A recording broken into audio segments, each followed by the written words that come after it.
새벽입니다. 아직 동이 트지 않은, 아니 이제 희미하게 동이 트자마자 안식일이 이제 끝나자마자 마리아가 예수님을 뉘었던 무덤으로 찾아오는 것입니다. 그녀의 손에는 향품이 들려 있습니다. 장사 지낸 시신의 부패가 시작되지만 최대한 좀 냄새를 막아보려고 향품을 넣죠.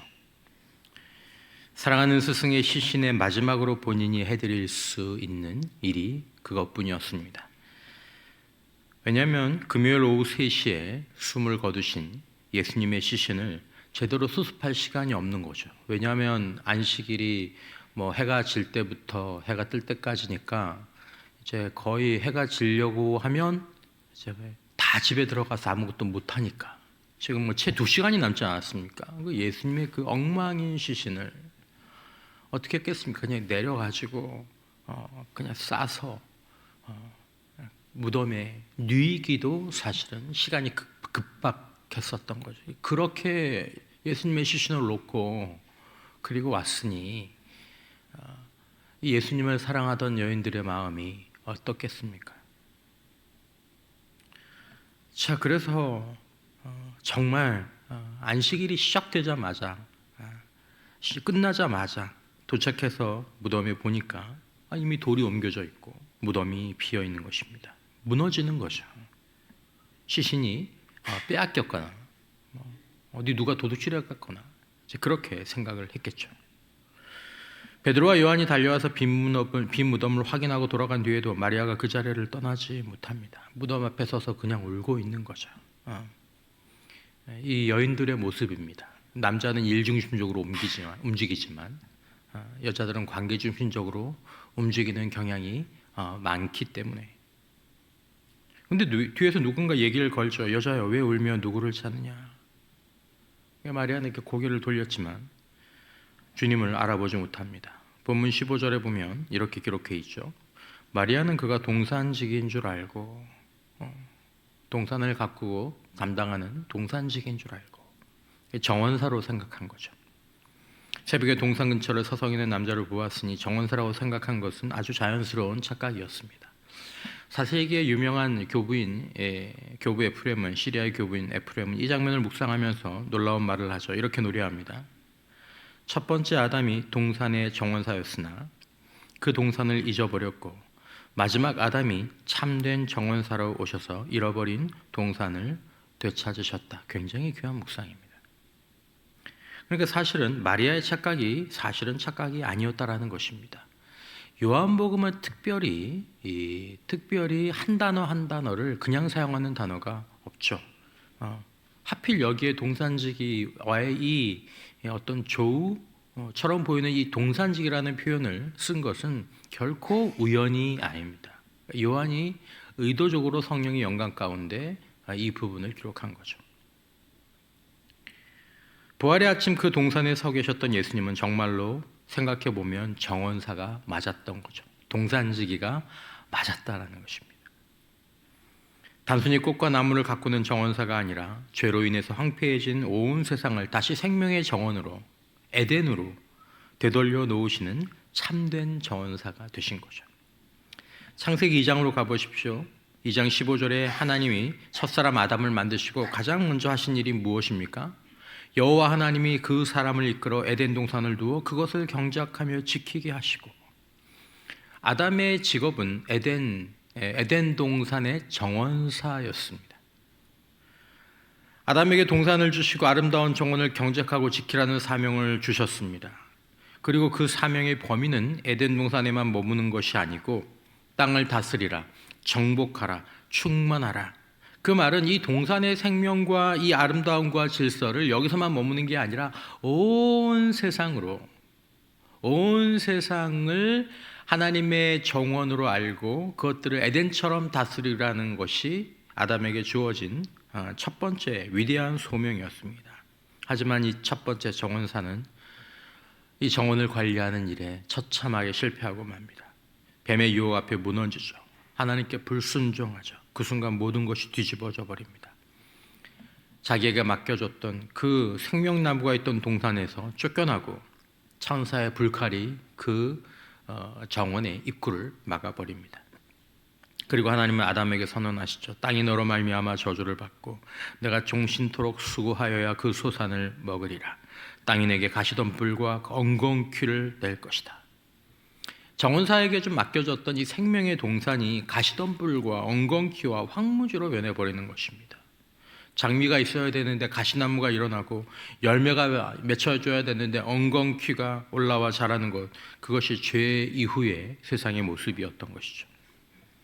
흙을 가꾸어서 생명을 일으켜야 했던 그 정원사가 결국 자기가 흙으로 먼지로 돌아가는 저주를 받게 되는 것입니다. 너는 흙이니 흙으로 돌아가라. 사망이 그때부터 세상을 지배하죠. 그런데 사도 바울이 고린도전서 오늘 보면 15장 22절에서 한 문장으로 이것을 요약합니다. 아담 안에서 모든 사람이 죽은 것 같이. 이걸 죽음이라고 얘기하는 것입니다. 그러니까 개인적인 죽음으로 국한되는 것이 아니라 우리가 죄로 인해서 죽는다라는 것은 이렇게 우리의 삶 전체가 함께 무너지는 것이죠. 첫 번째 정원사가 실패한 이후에 모든 인류는 예외 없이 다 죽음의 땅에 살게 되었습니다. 아무리 세상적으로 아름다운 정원을 가꾸어도 결국은 시들죠. 그리고 썩어버리고 그리고 무덤으로 돌아가는, 그것이 아담 이후의 모든 인생의 운명이 되어버린 것입니다. 성경은 예수님의 이야기를 세 개의 동산으로 연결합니다. 첫 번째 동산은 에덴 동산이죠. 첫 아담이 정원사로 부름받았다가 실패한 동산. 그리고 두 번째 동산은 예수님께서 겟세마네 동산에서 기도하셨던, 우리가 금요일 새벽에 묵상했던 바로 그 겟세마네 기름 짜는 틀, 그 동산에서 마지막 아담이신 예수님은 땀을 피같이 흘리시며 하나님의 뜻에 순종하셨습니다. 첫 아담이 동산에서 아니요, 하나님은 그렇게 말씀하셨지만 나는 내 뜻대로 할래요, 내 눈에 보기 좋은 대로 할래요 했던 그 자리에서 마지막 아담은 내 뜻대로 마옵시고 아버지의 뜻대로 하옵소서라고 기도하셨습니다. 그리고 이 세 번째 동산, 부활의 동산에서 요한복음 19장 41절은 이렇게 기록합니다. 예수께서 십자가에 못 박히신 곳에 동산이 있고, 여기도 동산이란 말이 나오죠. 동산 안에 아직 사람을 장사한 일이 없는 새 무덤이 있는지라. 십자가가 세워진 옆에 동산이 있었고 거기에 무덤이 있었습니다. 바로 그 동산에서 부활의 아침에 예수님이 마리아 옆에 서 계셨던 것입니다. 에덴 동산에서 시작된 이야기가 겟세마네 동산의 순종을 거쳐서 부활의 동산으로 완성됩니다. 첫 번째 정원사가 잃어버린 것을 참된 정원사가 되찾으신 거죠. 유명한 영국의 신학자 라이트는 이렇게 얘기합니다. 요한복음의 저자는 매우 의도적으로 이 장면을 배치했다. 부활의 아침은 안식 후 첫날이다. 이건 단순히 달력상의 요일이 아니라 새 창조의 첫째 날이다. 하나님이 창세기 1장에서 첫째 날에 빛을 창조하셨듯이 이제 부활의 첫째 날에 새 창조의 빛이 어둠을 뚫고 세상에 비치기 시작하는 것이다. 요한신학에서 굉장히 중요한 표현이 제8요일이라는 의미입니다. 8번째 요일. 새 창조의 첫날이 제8요일, 8번째 날인 것을 믿으시기를 주님의 이름으로 축원합니다. 이제 새로운 첫날이 시작되는 것이죠. 부활은 단순히 죽었던 한 사람이 다시 살아난 사건이 아니라 그냥 단순히 그 사건만을 의미하는 것이 아니라 하나님의 새 에덴 창조, 완전한 에덴의 창조를 시작하신 바로 그 첫날이라는 것이죠. 그 새 창조의 정원사가 바로 부활하신 예수 그리스도이신 줄 믿습니다. 바울은 이 진리를 고린도전서 15장 20절에서 이렇게 선포합니다. 그러나 이제 그리스도께서 죽은 자 가운데서 다시 살아나사 잠자는 자들의 첫 열매가 되셨도다. 글자가 많지만 그림만 참고하시면 되겠습니다. 여러분, 이스라엘 백성들의 절기 가운데 매년 보리를 추수할 때가 있습니다. 보리 추수가 시작될 때 밭에서 제일 먼저 익은 곡식 한 단을 딱 베어서 하나님 앞에 드립니다. 그리고 이것을 첫 열매 제사, 초실절, 레위기 23장 10절에 나오는 이 초실, 첫 열매라고 얘기합니다. 이 초실절입니다. 이걸 언제 드렸냐 하면 바로 유월절 기간이 좀 끝나고 드려진 그 날짜가 바로 안식일 다음 날, 안식 후 첫날에 드렸습니다. 그러니까 예수님이 실제로 유월절 기간에 돌아가시고 안식 후 첫날에 부활하심으로 말미암아 초실절의 예언적 의미를 정확하게 성취하신 것이죠. 그러니까 구약의 초실절이 바로 우리 신약에서는 부활절이 되는 날이죠. 놀라운 얘기죠. 예수님은 정확히 첫 열매의 제사가 드려지는 그날에 무덤에서 나오신 것입니다. 바울이 예수님을 첫 열매라고 부른 것은 단순히 비유가 아니라 그 실제 달력과 정확하게 맞아떨어지는 하나님의 섭리라는 것입니다. 여러분, 첫 열매가 왜 중요할까요? 첫 열매는 확실한 약속이기 때문입니다. 첫 열매 한 단이 제단 위에 올려졌다는 것은 이제 밭 전체에 나머지 남은 열매의 추수가 이제 시작된다라는 것입니다. 자, 첫 시작이 익었으면 이제 그 나머지 밭의 곡식도 반드시 익게 되어 있죠. 시간 문제일 뿐입니다. 첫 열매가 연글기 시작하면 농부는 이제 마음이 급해지죠. 야, 이제 열매들이 맺히겠구나. 그러면서 나머지 논의 모든 열매가 익을 것들을 기다리면서 그 추수를 준비하게 되는 것입니다. 그래서 첫 열매가 중요한 것이죠. 바울은 바로 이 논리를 부활에 적용합니다. 21절 이하에 보면 사망이 한 사람으로 말미암았으니 죽은 자의 부활도 한 사람으로 말미암는도다. 아담 안에서 모든 사람이 죽은 것 같이 그리스도 안에서 모든 사람이 삶을 얻으리라. 첫 번째 아담 안에서 모든 사람이 죽었죠. 마지막 아담 안에서 모든 사람이 살게 되는 것입니다. 그리스도께서 부활하셨으면 그리스도 안에 있는 우리도 반드시 부활합니다. 첫 열매가 익었으면 추수는 반드시 오는 것이죠. 이것은 소망이 아닙니다. 기대가 아닙니다. 되었으면이 아니라 보증인 것입니다.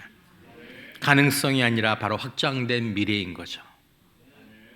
오늘 본문 23절에 중요한 표현이 나옵니다. 각각 자기의 무엇대로 되리니? 차례대로 되리니.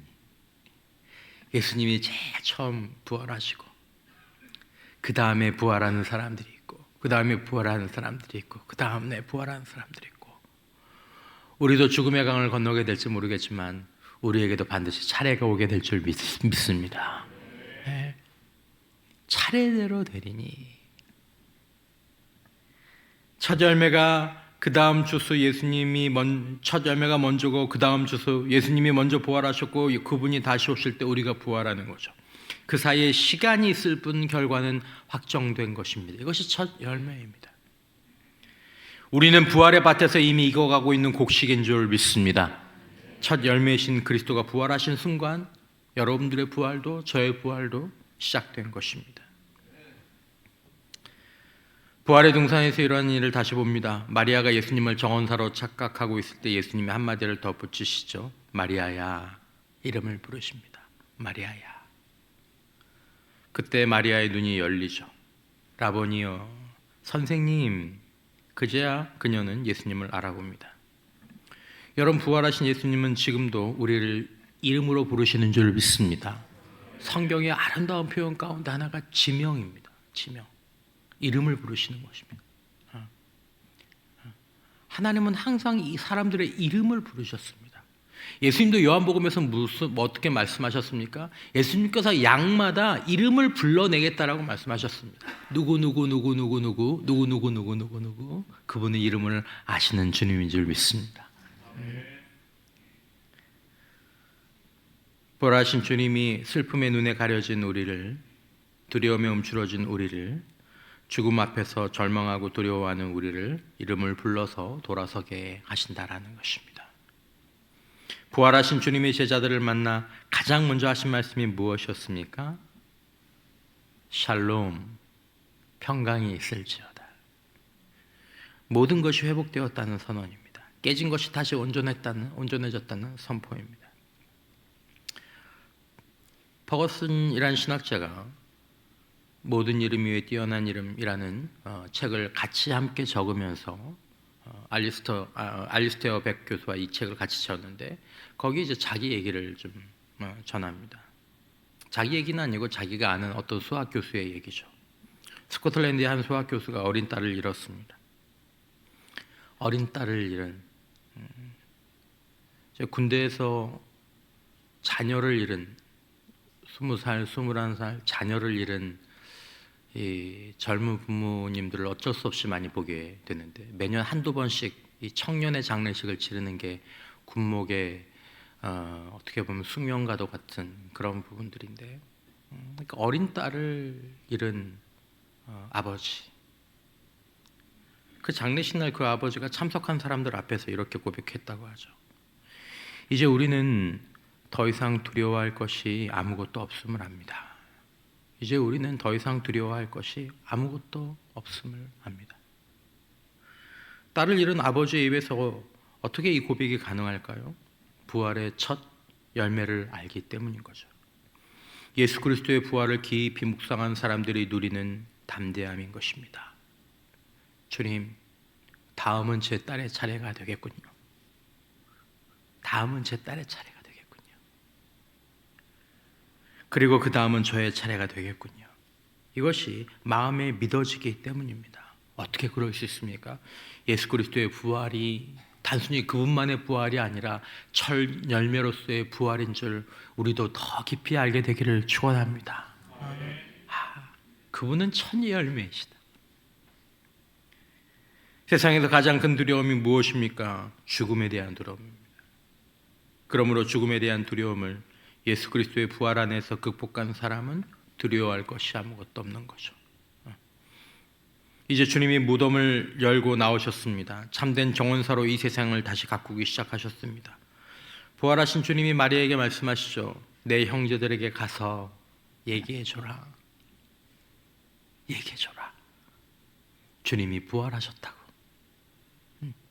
그래서 슬퍼하지 말라고, 절망하지 말라고, 좌절하지 말라고, 방황하지 말라고. 예수님의 부활의 소식을 품고 세상으로 나아가는 우리는 우리를 통해서 정원사회를 주님께서 계속하신다는 것을 기억할 필요가 있습니다. 그 일은 누가 했어야 될 일입니까? 첫사람이 에덴에서 했어야 될 그 일. 그러나 거기서 중단되어 버린 하나님의 생명과 아름다움을 온 땅의 끝까지 확장하는 그 일을 이제 마지막 아담이신 그리스도 안에서 우리가 감당하게 되는 줄 믿습니다. 여러분, 우리가 이것을 알고 예수의 복음을 나눌 때 주님이 우리를 위해 죽으시고 부활하셨습니다. 그리고 그 사랑 안에서 이웃을 사랑하고, 그 사랑 안에서 깨어진 관계가 회복되고, 그 사랑 안에서 절망하는 사람 곁에 설 때 우리는 참된 정원사를 우리 마음에 모시고 그분의 동료가 되어 황무지 같은 이 세상을 하나님의 나라로, 하나님의 동산으로 드러내게 되는 것입니다. 사랑하는 성도 여러분, 오늘은 부활 주일입니다. 새 창조의 그 첫째 날, 그 새 창조의 영원한 동력을 기억하는 날입니다. 무덤은 비었고 정원사는 돌아오셨습니다. 첫 열매는 이미 연그러서 드려졌습니다. 부활의 주소는 이어질 것이고 우리는 차례를 기다리게 되고 있습니다. 이 찬란한 부활의 새벽, 사망 권세를 이기시고 빈 무덤을 열고 나오신 첫 열매 예수 그리스도를 우리 모두 믿음의 눈으로 바라볼 수 있기를 축원합니다.